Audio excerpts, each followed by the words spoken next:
నమస్తే, నేను మీ రాజేంద్ర. పులివెందుల ఒంటిమిట్టకు సంబంధించినటువంటి ఉప ఎన్నిక మీద మనం ఒక అప్డేట్ ఇద్దాం, అలాగే ఒక విశ్లేషణ చేద్దాం.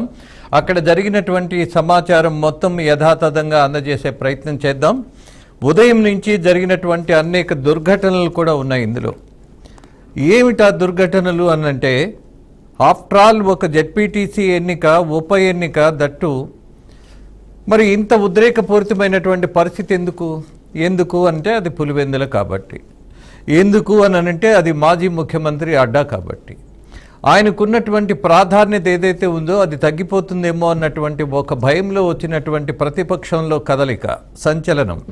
అలాగే ఇవాళ పాలకపక్షంగా ఉన్నటువంటి టీడీపీ పార్టీకి దొరికినటువంటి ఒక అవకాశంగా పాలనలో, ముఖ్యంగా ఇవాళ ఒంటిమిట్ట, పులివెందుల్లో జెడ్పీటీసీ ఎన్నికలలో గెలిస్తే ఇవాళ ఉన్నటువంటి ప్రభుత్వం యొక్క ప్రతిష్ట పెరుగుతుందని టీడీపీ భావించటం, అలాగే ఇదేదో ఘోరం జరిగిపోయినట్టుగా, ఓడిపోతే ఇవాళ జగన్మోహన్ రెడ్డి యొక్క బలం మొత్తం తగ్గిపోయినట్టుగా భావిస్తారేమో అన్నటువంటి ఒక అభద్రతలో వైసీపీ వాళ్ళు.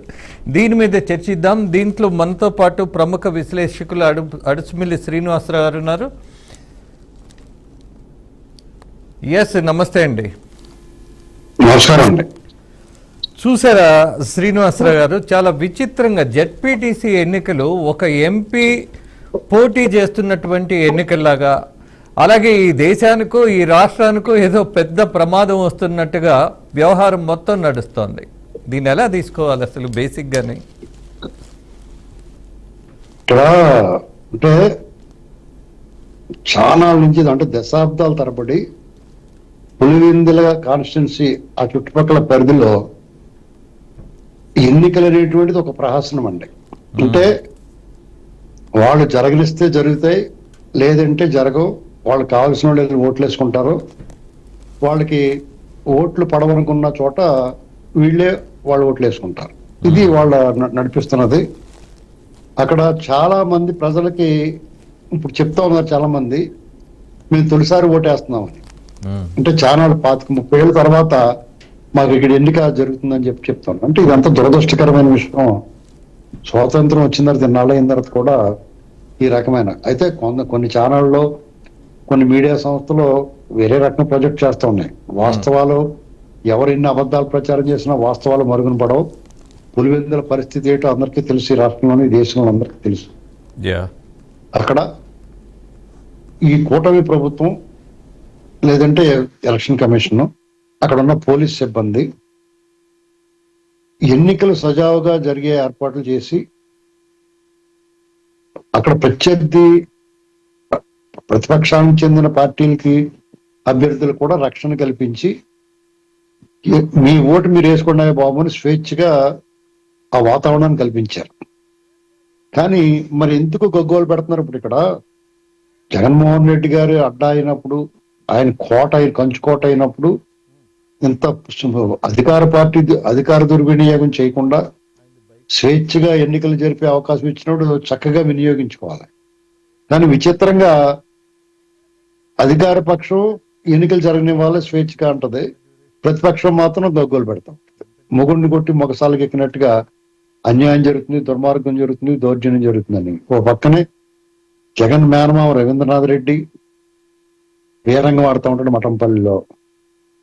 ఒంటిమిట్ట దగ్గరికి వచ్చి బూత్లోకి దూచుకుపోయి వైసీపీ నేతలు అక్కడ ఉన్న లోపల ఉన్న ఏజెంట్లని, ఓటర్లని భయభ్రాంతులు చేస్తూ ఉంటారు. ఇంకో పక్క ఓట్లు వేయడానికి ఇప్పుడు అక్కడ కొన్ని గ్రామాల ఎలక్షన్ కమిషన్ ఏం చేసిందంటే ఆ బూతులు మార్చారు. అక్కడ ఓటు వేయడానికి వెళ్తున్న వాళ్ళని డైరెక్ట్ గా మీరు తెలుగుదేశం వాళ్ళు అని చెప్తున్నారు, ఆ ఓటర్లు వాళ్ళని పట్టుకొడుతున్నారు. ఇన్ని అరాచకాలు చూస్తున్నాం. ఓ పక్కనే ఇక్కడ ఇప్పుడు ఈ కూటమి ప్రభుత్వానికి కానీ పోలీసు యంత్రాంగం ఇంత కష్టపడి, ఈ పోలీసు యంత్రాంగం అంతా కూడా రేంజ్ డిఐజీలు, ఎస్పీలు, సిఏలు, డిఎస్పీలు అందరూ కూడా చాలా గట్టిగా పనిచేశారు. ఇది ఒక సవాల్గా తీసుకుని ఇక్కడ స్వేచ్ఛాయుత వాతావరణంలో ఎన్నిక జరపాలి, ఇక్కడ ఎన్నికలు జరగాలి అనేటువంటిది వాళ్ళ ఉద్దేశం. దానికి సవాలు విసురుతా వీళ్ళు ఎంపీ స్థాయి వ్యక్తిని అరెస్ట్ చేశారు. అరెస్ట్ చేసిన తర్వాత అతను పోలీసులు కళ్ళగప్పి తప్పించుకున్నాడు, వేరే కార్లు వెళ్ళిపోయాడు. అక్కడ అడ్డుకుంటారు, అతన్ని అడ్డుకుంటే వేరే కార్లు వెళ్ళిపోయారు అనేటువంటి వార్తలు వస్తూ ఉన్నాయి. అసలు ఇది ఏంటి? ఎంపీ ఇప్పుడు ఏదైనా పోలీసులు రాంగ్ హ్యాండ్లింగ్ చేశారనుకోండి, ఒక ఎంపీ స్థాయి వ్యక్తిని మీరు ఇలా చేస్తారా అని అడుగుతారు. లేకపోతేనేమో ఇలాగ అతను ఓ జేబు దొంగలాగానో లేకపోతే ఈ సైకిళ్ళు మోటార్ సైకిళ్ళు కొట్టేసి లాగానో పోలీసుల కస్టడీ నుంచి పారిపోతారు.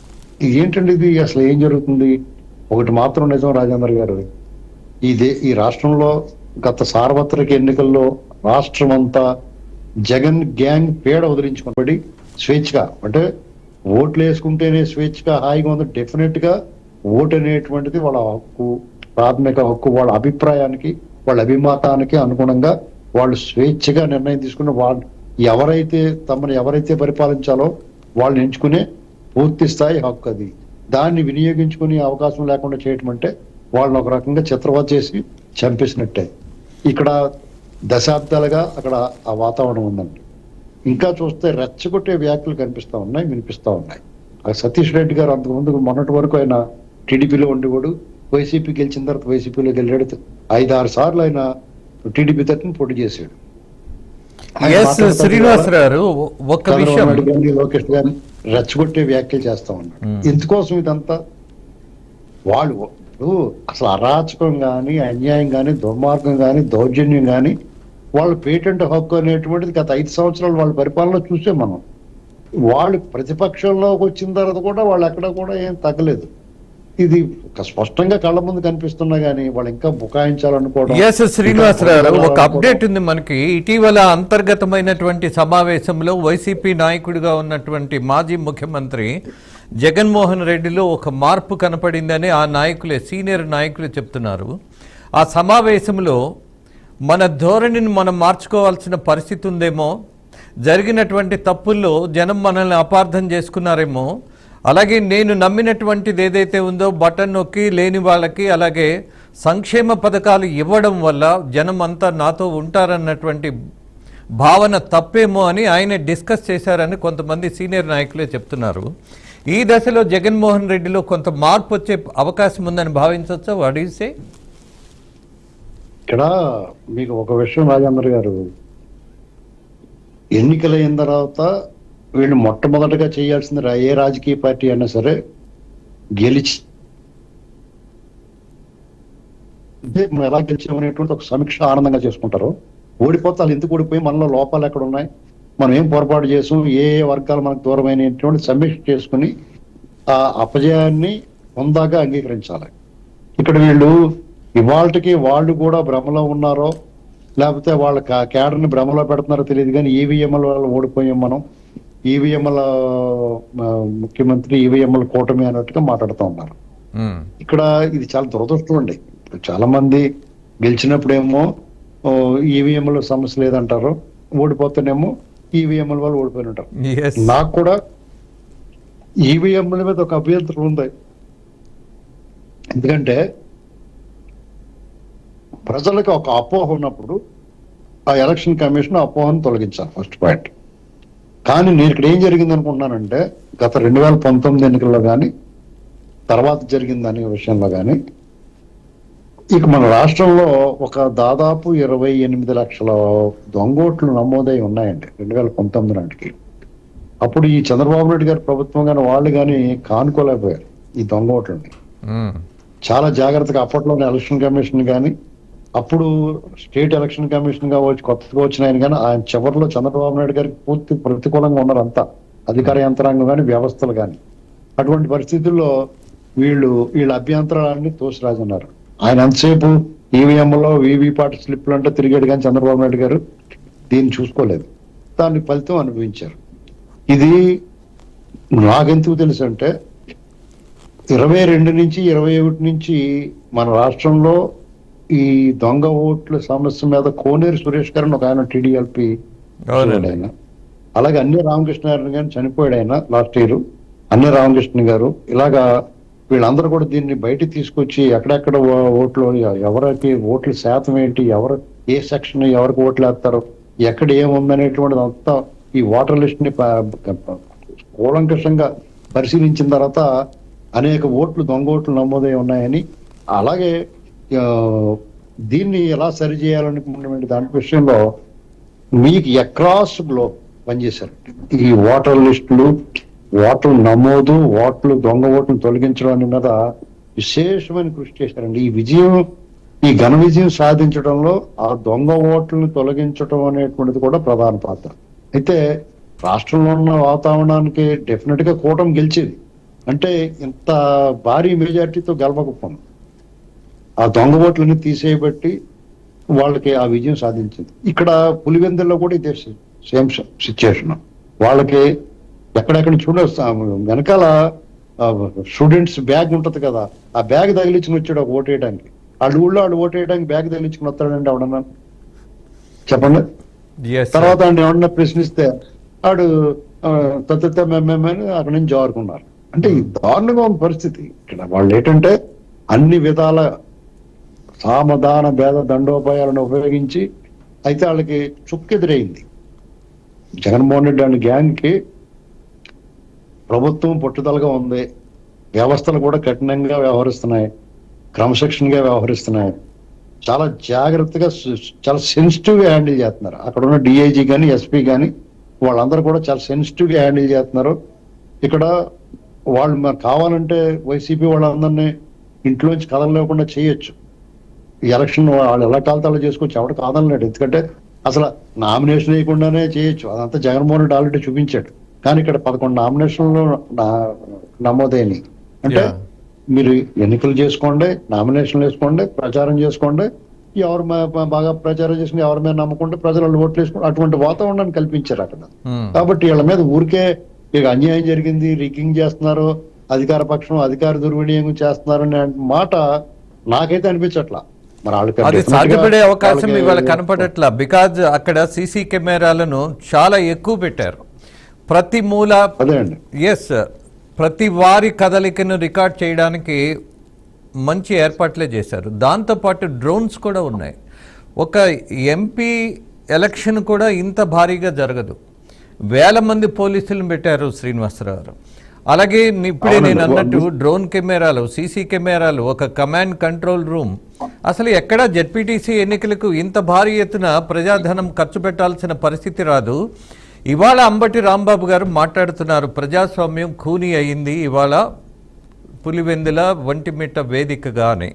అలాగే ఎన్నికల కమిషన్ను కలవడానికి వాళ్ళు ప్రయత్నం చేశారు, అక్కడికి వెళ్ళారు, అక్కడ ప్రెస్తో కూడా మాట్లాడారు, అనేకమైనటువంటి కామెంట్ చేశారు. ఎందుకు ఇంత తీవ్రంగా స్పందిస్తున్నారు? ఒక చిన్న దాని మీద అవసరమా అన్నది ఒక ప్రశ్న. ఎందుకంటే అండి, వైసీపీ నాయకులు ఎవరైనా సరే వాళ్ళ ఆత్మ పరిశీలన చేసుకోవాలి ఫస్ట్.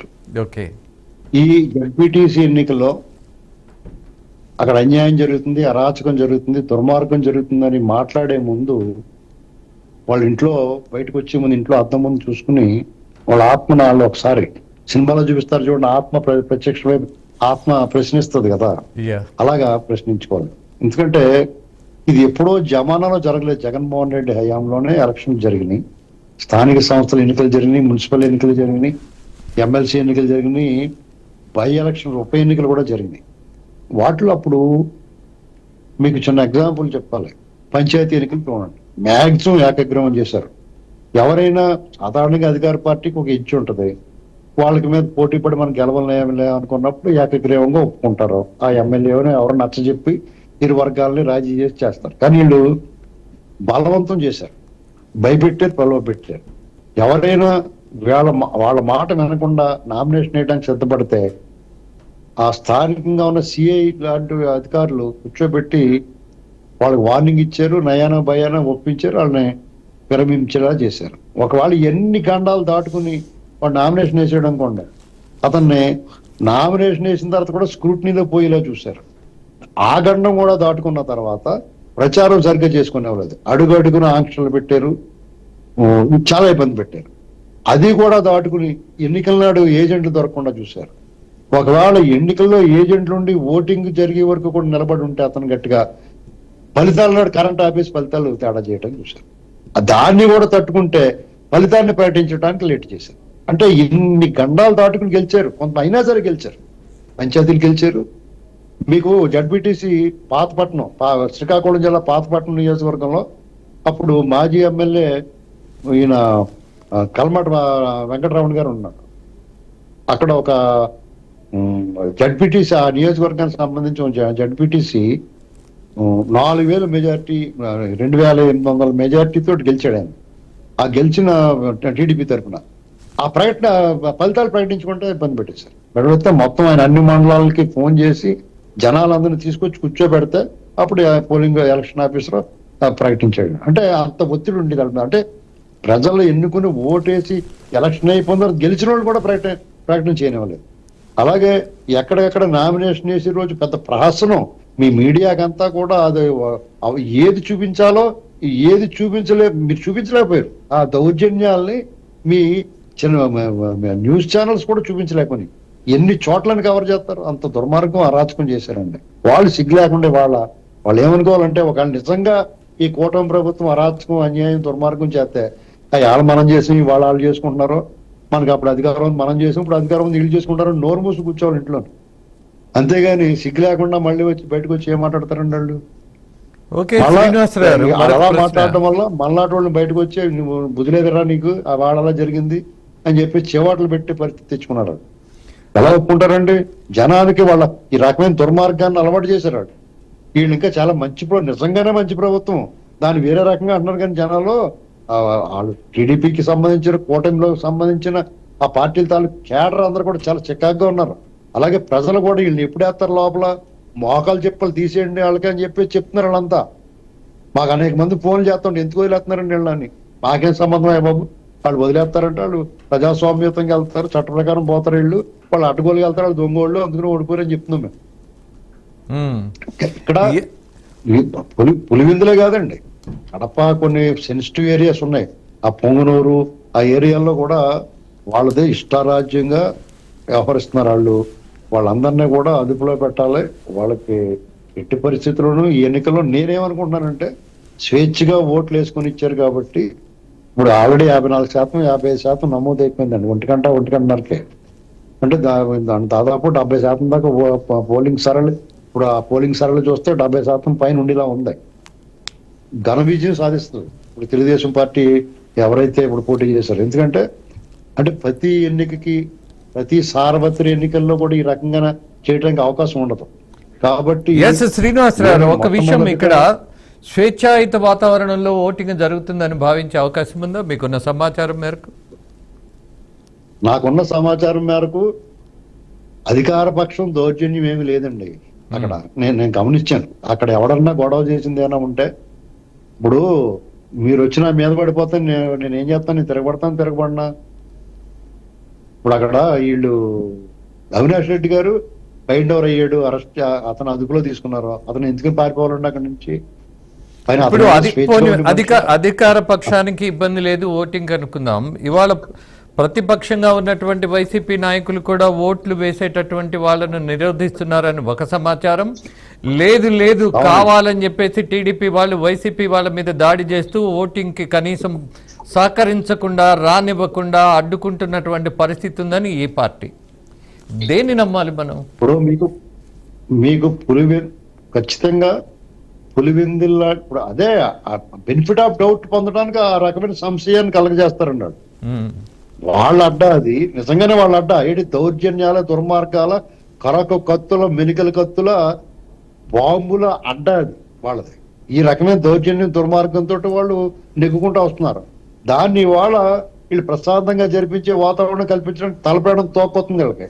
మరి ఆ పరిస్థితుల్లోనే కడప అసెంబ్లీ సీటుకి మాధవిరెడ్డి గెలుచుకున్నారు కదా. మీకు కడప అసెంబ్లీకి గెలుచుకోవడానికి అప్పుడు ఎలక్షన్ కమిషన్ ఎక్కడికక్కడ అధికారులు మార్చి స్ట్రిక్ట్ గా ఉండబట్టి జరిగిందండి. వాళ్ళు బూట్లు నాకి వాళ్ళు ఉండుంటే కనుక డెఫినెట్ గా వదిలేస్తారు వాళ్ళు చూసి. మీకు ఎలక్షన్ కమిషన్ ఒక స్ట్రిక్ట్ గా ఉండే అధికారం పల్నాడులో కూడా అధికారులు మార్చారు. వాళ్ళు తొక్కదీసి తోలు వలిచి శుభ్రంగా ఎలక్షన్ జరిపించారు అక్కడ. ఎక్కడికక్కడ మీకు ఇంకో విషయం చెప్పమంటారా? ప్రజాస్వామ్యవాదులని కొంతమంది పోలీసు అధికారులు ఈ అరాచక నరమేధాన్ని సహించలేని వాళ్ళు, జగన్మోహన్ రెడ్డి హయాంలో వేధింపబడ్డ వాళ్ళు, డ్యూటీలో ఉన్న అధికారులు వేరే అప్రాధాన్యత దాంట్లో పడేశారు. వాళ్ళందరూ కూడా పనిచేసిన. ఇటీవల ఒక ఎస్పీ గారిని కలిసాను నేను. కలిసినప్పుడు చెప్పాడు మాకు అందరికీ స్కూటీలు లేవండి. ఇవాళ ఎన్నికల కమిషనర్ గా ఉన్నటువంటి నీలం సహాని పూర్తిగా టీడీపీకి ఒక బానిసత్వం లాగాను కార్యకర్తలను పనిచేస్తున్నారు అని.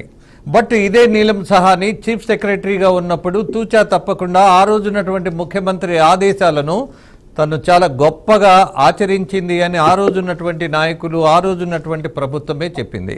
మరి ఇవాళ నీలం సహాని మీద కూడా వ్యక్తిగతమైనటువంటి ఆరోపణలు ఎందుకు? What is the reason behind this? ఇప్పుడు నీలం సహాని గారు ఆవిడకేమి అధికార పక్షం ఆబ్లిగేషన్ ఉండదండి.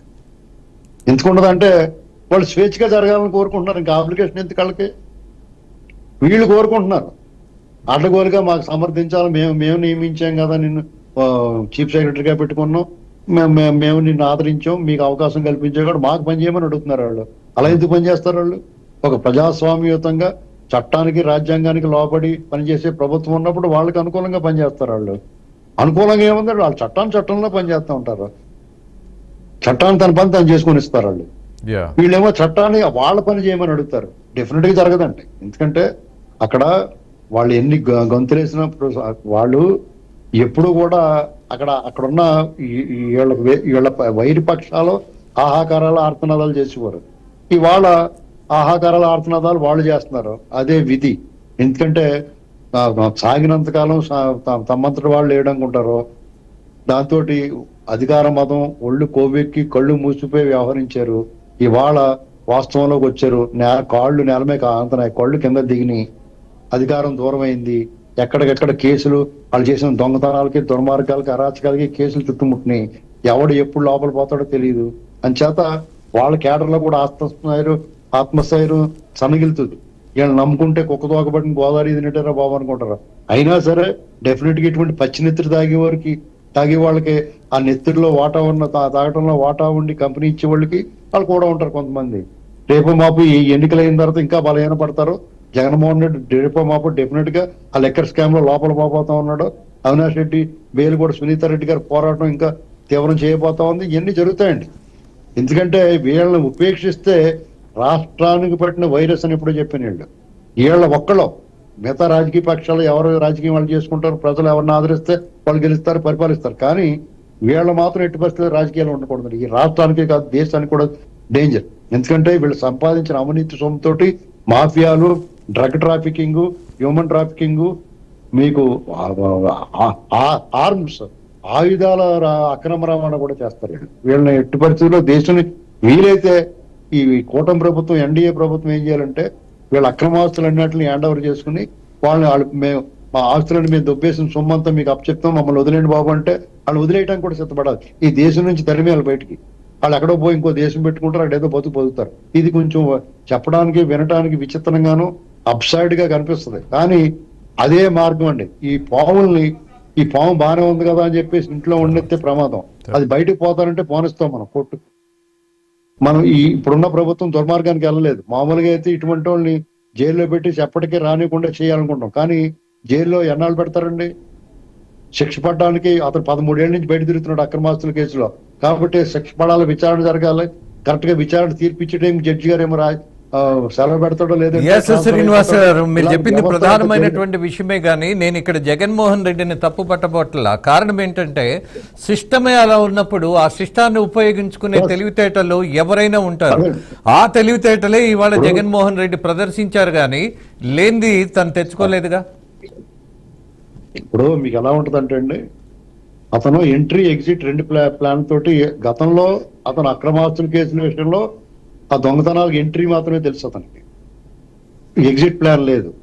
ఇప్పుడు ఎంట్రీ ఎగ్జిట్ 2 ప్లాన్లతో దిగాడు, మ్యాక్సిమం కొల్లగొట్టేశారు.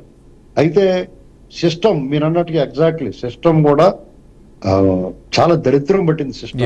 ఎందుకంటే అసలు మనం ఏ విశ్వాసంతో ఎవరిని నమ్ముకుని మనం ఈ దేశంలో జరుగుద్ది అనుకుంటామో, అంత న్యాయం జరుగుద్ది, అసలు దోషులు శిక్ష పడద్దు అనుకుంటామో, అది అసలు జరగట్లేదండి. వాళ్ళ ఎవడన్నా డబ్బు, అధికారం, డబ్బు ఉంటే వాడు ఇంట్లో కూర్చోవచ్చు. అవినాష్ రెడ్డి ఎక్యూజ్డ్ అని తెలుసు. అతనికి ఎప్పుడు బెయిల్ వచ్చింది, ఎప్పుడు అరెస్ట్ అయ్యాడండి? దీనికి సమాధానం చెప్పమనండి. కంటెంప్ట్లు అని మాట్లాడే వాళ్ళందరినీ ఒక జడ్జి గారి ఇంట్లో 50 కోట్లు దొరికినాయి. అతనికి ఏం శిక్ష పడిందండి? లేదా ఒక సాధారణ చిరుద్యోగి లంచం తీసుకున్నట్టు పట్టుబడితే అతని సమక్షంలో డబ్బు దొరికితే అతను ఇమీడియట్ గా అక్రమాస్తులు నమోదైతే అతను ఇమీడియట్ గా అరెస్ట్ చేస్తారు. ఏం సిస్టమ్ అండి ఇది? 75 సంవత్సరాలు అయిన తర్వాత, స్వాతంత్రం వచ్చిన తర్వాత అత్యున్నత దర్యాప్తు సంస్థలను సిబిఐ ఏమంటుందండి? జగన్మోహన్ రెడ్డి విచారించకుండా, విజయసాయి రెడ్డిని విచారించకుండా, ఆ వాళ్ళు గుండుపోటుని ప్రచారం చేసిన ప్రచార సాధనాలను కానీ పత్రికలను కానీ విచారించకుండా, తారస్వర రక్త చరిత్రను ప్రచురించి నీకు ఎవడు చెప్పాడు అని చెప్పేసి వాళ్ళని విచారించకుండా విచారణ అయిపోయిందని చెప్తారా? ఇలాంటి ధీమా ధైర్యం ఉండబట్టి అతను అక్కడ యథేచ్ఛగా పులివెందుల ప్రజలు ఒక ప్రత్యేకమైన రాజ్యంలో ఉన్నారు. రాక్షసుడి సినిమాలో ఒక దీవి లాంటి దాంట్లో పెడతారు విలన్స్, కొంతమందిని తీసుకుపోయి రోమన్ బానిసల్లో ఉన్నారు అక్కడ. రోమన్ బానిసలు పడవలో తెడ్లేసేవారు, వాళ్ళకి ఫుడ్ ఇచ్చి ఫుడ్ పెట్టి శుభ్రంగా పడవ తెడ్లు ఎంచుకునేవారు వాళ్ళు. అలా ఉందండి పరిస్థితి అక్కడ. వాళ్ళు ఏం బతికిపోతున్నారని పాపం స్వతంత్ర దేశంలో ఉన్నట్లేదు. వాళ్ళు ఏంటంటే వాళ్ళ కనుసన్నలో బతికితే కట్టుబట్ట ఉంటది, వాళ్ళు ఎదిరిస్తే బతుకుండదు. ఇది పరిస్థితి అక్కడ. ఈ మాత్రం 54% పోలేంది. ఎవరికాళ్ళు క్యూలో నిల్చుని ఓట్లేస్తున్నారంటే ఇది ఒక విచిత్రం. ఇది ప్రజాస్వామ్య ఘన విజయం కింద మనం భావించాలండి. అంటే వాడు ఓటు హక్కు వాడు వినియోగించుకుంటారని ప్రజాస్వామ్య విజయం అని మనం పండుగ చేసుకుని మాట్లాడుతున్నాం అంటే ఎంత దౌర్భాగ్య పరిస్థితులు ఉన్నాయో పరిస్థితులు మనం అర్థం చేసుకోవచ్చు. గారు, ఇటీవల మీరు సుప్రీంకోర్టు జడ్జీలకు సంబంధించిన వెరిడిక్ట్ల మీద, వాళ్ళ అభిప్రాయాల మీద, వాళ్ళు ఇచ్చిన స్టేట్మెంట్స్ మీద కూడా మీరు రియాక్ట్ అయ్యారు. I observed it, I watched it. అందుకే అంటున్నా, ఇవాళ న్యాయ వ్యవస్థ మీద మనము కనీసం ఒక అభిప్రాయాన్ని చెప్పకూడదు అన్నటువంటి పరిస్థితి లేదు ఇవాళ. సుప్రీంకోర్టు జడ్జి కట్టలతో దొరికిన తర్వాత మళ్ళీ ఇవాళ supreme court I think one of the top judge ఎవరైతే ఉన్నారో ఆయన మాట్లాడుతున్నారు, మీ అందరికీ చాలా తేలికైపోయింది, న్యాయ వ్యవస్థ మీద ఎలా పడితే అలా వ్యాఖ్యలు చేయటం అనేది సహించే పరిస్థితి లేదని. రెండోది శ్రీనివాసరావు, మరొక విషయం కూడా చెప్తా. ఒక మీడియా పర్సన్ ఎవరైతే ఉన్నారో, ఒక మీడియాకు అధినేత, అతను ఫోన్ ట్యాపింగ్ లో ఉండే కొన్ని అరెస్టులు జరుగుతున్నాయి అన్నటువంటి భయంతో పారిపోయాడు వేరే దేశానికి. అతన్ని మళ్ళీ తీసుకురావడానికి తెలంగాణ ప్రభుత్వ అధికారులు చాలా మంది ప్రయత్నించినటువంటి నేపథ్యంలో సుప్రీంకోర్టు ఒక పనికి మాలినటువంటి డైరెక్షన్ ఇచ్చింది. ఏమని? అరెస్టు చేయొద్దట. నేను I'm dare enough to talk about that. అసలు ఒక దోషిగా ఉన్నటువంటి వాడిని అరెస్టు చేయొద్దన్నటువంటి పరిస్థితి ఏంటి? ఎందుకు చేయొద్దు? కొంతమందికి ఎగ్జామ్షన్, వాట్ ఈస్ దిస్? ఒక కామన్ సెన్స్ అంటూ ఉంటుంది, చట్టం అనేది ఉంటుంది, మరి ఎందుకు ఇలాంటి ప్రొవిజన్స్ ఎలా చూడండి ఒకసారి. ఎస్ శ్రీనివాసరావు, దాంతోపాటు మరొక I will come back to main point ఏదైతే ఉన్నదో, ఇవాళ పులివెందులకు సంబంధించి బాబాయ్ హత్య కూడా ఇవాళ ఓటింగ్ సరళిలో ఏదైనా రిఫ్లెక్ట్ అయ్యే అవకాశం ఉందా? ఇక్కడ మీకు ఏం జరుగుతుందంటే అండి, మనం తీర్పుల మీద జడ్జిలకి ఆపాదించలేము కానీ ఏదో క్రాస్ టాక్ వస్తుందండి, ఏదో వీడియో కనపడుతుంది. పీసీఆర్ ముందు అది కట్ చేయండి. నో, అది కట్ చేయండి, నాకు డిస్టర్బెన్స్ వస్తుంది. ఇక్కడ మీకు ఏమవుతుందంటే అండి, మనం జడ్జిలకి ఆపాదించలేము, ఆపాదించకూడదు. ఆ రకమైన ఆ వెసులుబాటును వాళ్ళు ఉపయోగించుకుంటున్నారు అనుకుంటున్నానంటే, సాధారణంగా మనం కొన్ని వ్యాఖ్యలు కనబడతాయి. న్యాయమూర్తులు తీర్పులు వేరు, వ్యాఖ్యలు వేరు. అంటే ఈ విచారణ సందర్భంగా కొన్ని వ్యాఖ్యలు చేస్తారు. ఆ వ్యాఖ్యలు అది ప్రధానంగా వార్తల్లో వస్తూ ఉంటాయి. తీర్పులు వచ్చేటప్పటికి డిఫరెంట్ గా ఉంటుంది. అయితే గత కొద్ది సంవత్సరాలుగా చాలా ప్రజల్లో అపోహలు కలిగే విధంగా మనకి వెరిడిక్ట్లు ఉంటున్నాయి. దీని మీద ఒక చర్చ జరగాలండి. టీవీ డిబేట్లు ఒకళ్ళిద్దరు నిర్వహించి మాట్లాడితే కాదండి. శ్రీనివాస్ గారు, will come back to this main point. బాబాయ్ హత్య కేసుకు సంబంధించి ఇవాళ కూడా న్యాయం జరగలేదని డాక్టర్ సునీతా రెడ్డి ఇంకా కళ్ళనీళ్లతోనే కనపడుతోంది. అలాగే పులివెందులు వెళ్ళాలి అని అంటే ఆమె భయపడుతున్నటువంటి నేపథ్యంలో కొంత సెక్యూరిటీతోనే నా ఊరికి, నా గ్రామానికి, నా బంధువుల దగ్గరికి వెళ్లాల్సిన కర్మేంటి అన్నటువంటి బాధ కూడా ఆమెలో చూసాం. ఇవాళ మరి బాబాయ్ హత్య కూడా ఇవాళ ఎన్నికల సందర్భంగా ఏదైనా ప్రభావం చూపించేటటువంటి అవకాశం ఉందని చెప్పగలరా? ఖచ్చితంగా ఉంటుందండి. ఎందుకంటే అప్పటి ప్రతిపక్షం వైరపక్షం జగన్మోహన్ రెడ్డి వైరపక్షం దానికి గ్యారంటీగా ఎన్నికల్లో వాడతారండి. మన గత ఎన్నికల్లో కూడా సునీత గారు, వివేకానంద రెడ్డి గారి హత్య చాలా ప్రభావం చూపించినట్టు కడప జిల్లాలో కూడా ఆ ప్రతిపక్ష కడప జిల్లాలో కూడా కూటమికి విజయానికి దోహదపడిందండి. ఎందుకంటే మనం గమనించాల్సింది ఏంటంటే సునీత గారి పోరాటం అలా ఎంతమంది చేయగలుగుతారండి ఈ దేశంలో? అంటే ఇక్కడ మీకు స్పష్టంగా మనందరికీ తెలుసు, అవినాష్ రెడ్డి దగ్గరుండి సాక్ష్యాలన్నిటిని కూడా ధ్వంసం చేయించాడు. వాళ్ళ కట్లు కట్టారు, తీసుకెళ్లారు, చొడ్డు చెప్పులు లేకుండా ఖననం చేద్దామని చూశారు. ఇలాంటివన్నీ చేసిన తర్వాత అసలు మనం దాని గురించి ఊసే ఎత్తకుండా ఒక సిబిఐ ఆఫీసర్ అరెస్ట్ చేయడానికి వెళ్తే వాళ్ళ అరెస్ట్ ని కూడా అడ్డుకున్నారు. ఆ అరెస్ట్ ని అడ్డుకున్న తర్వాత ఆ అరెస్ట్ ని మీ చేతులు ఎత్తేసిన ఎస్పీ ఎవరో, పోలీస్ సిబ్బంది ఎవరో, వాళ్ళకి ఎవరు సహకరించారు అనేటువంటి విషయం ఇప్పటి వరకు కూడా తేలలేదు. ఇది సిబిఐ వైఫల్యమా, సిబిఐ ఎవరు అధిపత్యంలో ఉంటుంది వాళ్ళ వైఫల్యమా, ఎవరు ఇతను సహకారం చేస్తున్నాడో అందరికీ తేటదల్లం. ఇది ముంజేతుకున్న కంకణం లెక్కండి. ఇది జగన్మోహన్ రెడ్డి ఎవరు కాపాడుతున్నారో, జగన్మోహన్ రెడ్డి ఎవరు అనుకోనున్నారో, వాళ్ళ అజ్ఞాత వ్యక్తులు ఎవరో, ఎవరనేటువంటిది రహస్య మిత్రులు ఎవరనేటువంటిది అందరికీ సుస్పష్టం. కానీ ఈ దేశం నిర్ఘాంతపోతుందండి కొన్ని విషయాలు ఇలాంటివి చూస్తుంటే.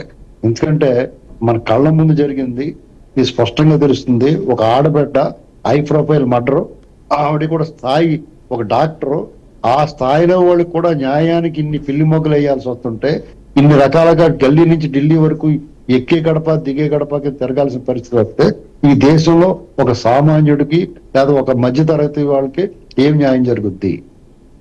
ఇది సంపన్నులకి రాజ్యాధికారం ఉన్న వాళ్ళకి మాత్రమే ఈ చట్టాలు న్యాయం జరగటమా? ఈ దేశంలో అత్యధిక శాతం ఉన్న మధ్యతరగతి, దిగువ మధ్యతరగతి ప్రజలకి న్యాయం అందని ద్రాక్ష. ఏంటి పరిస్థితి? దీని గురించి మనం ఒక మరో స్వాతంత్ర ఉద్యమం లాంటిది నిర్మించాలి. ఇప్పుడున్న కాలమాన పరిస్థితుల్లో ప్రజల్లోని స్వార్థం, దుర్మార్గం, పక్కవాడిని చూసి సహించలేని గుణాలు, ఇవన్నిటి వల్ల నిజంగా మళ్ళా బ్రిటిష్ వాళ్ళు వచ్చి మన మీద పడినా కానీ మన స్వాతంత్రం కోసం పోరాడి కూడా ఒక్కడ కూడా ఉండదండి. ఎందుకంటే ఆఫ్టర్ ఆల్ మన నియోజకవర్గంలో మనం వేసుకోవడానికి తిరగబడలేని పరిస్థితిలోకి మనం దిగజారిపోయాం. ఏమైనా కానీ 100 సంవత్సరాల క్రితం భారతీయులు కానీ తెలుగు వాళ్ళైనా ఎవరైనా ఈ దేశంలో వాళ్ళకున్న తెగువ, ఉడుకు రక్తం, బానిస సంకళ్ళు తెంచుకోవాలన్న ఆకాంక్ష ఇవాళ ఎవరి మధ్య లేదు. ఇది మాత్రం వాస్తవం. ఎస్, ధన్యవాదాలు శ్రీనివాసరావు. మీరు వచ్చి మీ విశ్లేషణ తెలియజేసి మీ అభిప్రాయాలను నిస్పష్టంగా ఇవాళ రాష్ట్ర ప్రజలకు అందజేసినందుకు మీకు మరీ ధన్యవాదాలు తెలియజేస్తున్నా. అట్ ద సేమ్ టైం ఇవాళ జరుగుతున్నటువంటి ఎన్నిక ఏ ఎన్నికది? జెడ్పీటీసీ ఉప ఎన్నిక.